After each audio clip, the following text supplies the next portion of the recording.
So, welcome Oak Life. If you're new here or returning, OG, first timer, appreciate seeing your faces. Do want to say though, if you are new here, today's gonna be a little different than what one might expect. If you were returning, today's gonna be a little different than what you're used to. So at this part of the service, usually we step into song and whatnot.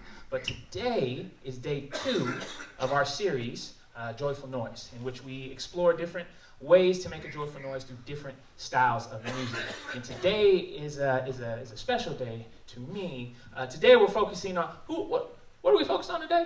Hip-hop. Hip-hop, okay. So if you're not a fan or don't partake of the hip-hop, then today is going to be educational, if nothing else. Okay?